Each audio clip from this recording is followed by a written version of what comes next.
Hello, Mr. Eric. Hi, Manny. How you doing this morning? I am wonderfully blessed as always, sir, and so are you. And I want to congratulate you on Back to the Outback. It's fun and entertaining for both the young and the young at heart. Thank you very much. Yeah, that was our aim. We wanted to make a film that was going to make people laugh and have a great time this time of year, whilst enjoying some of our awesome Australian animals from the outback. Yeah, well, you know what? You're having a great year, Mr. Eric. I mean, you're amazing in The Dry, and now you have Back to the Thank you. Outback, both Australian themed films. So what got you interested in joining the voice cast of Back to the Outback? I really love the concept of the film, the basic idea of the story. And then when I read the script, I got a lot of laughs. I thought it had some great messages in there about us all being individual and never judging a book by its cover, and us all having our own little unique thing that makes us special. But above all that, I just thought it was really, really funny. I saw a drawing of Chaz and I was like, I want to play this character. Let me loose. Yeah, let's talk about Chaz for a second. He's fantastic. I call him. He's the zookeeper, right?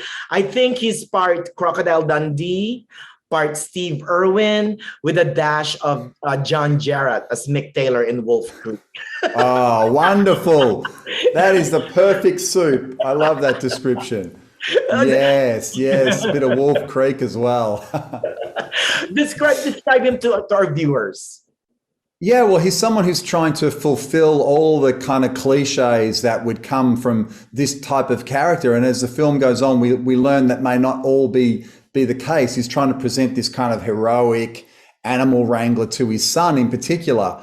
And it leads him to be kind of blind to the beauty of the animals that he's working with, which I thought was really lovely. And so we get these two sides, but underneath, we also see that he has a bit of a soft spot for these animals as well. Oh, exactly. You talk about the many themes of the film. Mine is, I kind of find that, home is where the heart is, really, I think, for me. But what spoke to you the most? What themes resonated with you the most? I like the fact that as individuals, the animals didn't really have much of a chance to escape from where they were.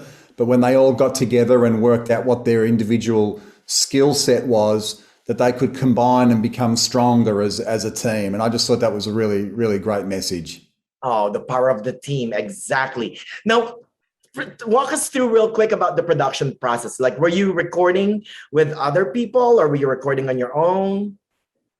No, I was recording on my own. It would be amazing to be able to do these sort of projects when you're all in the one room, particularly when I heard about who the other actors were. The amazing Australian talent that Harry and Claire managed to assemble for this is fantastic. Some of whom I'd worked with before, and some of whom I wish I could have been in the same room with.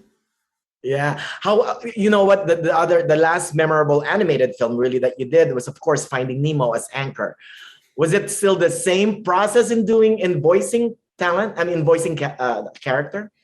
Yeah, it was quite similar in terms of, seeing some initial drawings and renderings and not really knowing how it was going to look until the final product, which in a way is kind of really nice, because when you watch it for the first time, the finished version, you're just like an audience member and you have no idea how other actors are reading their lines. And so for me, Guy Pearce's character, the spider, I just laughed so much every time he came on screen. And it turns you into an audience member like everybody else, which is kind of cool. Back to the Outback is going to stream on Netflix December 10th.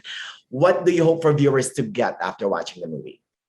Well, I just hope they have a really good time. The film is very funny. It's full of laughs. And particularly for people from overseas, you get to see some uniquely Australian animals.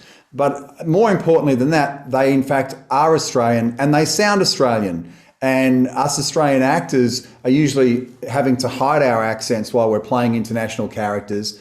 But in this case, you get to hear us in our own voices, in our own accents, which was a bit of a thrill for us.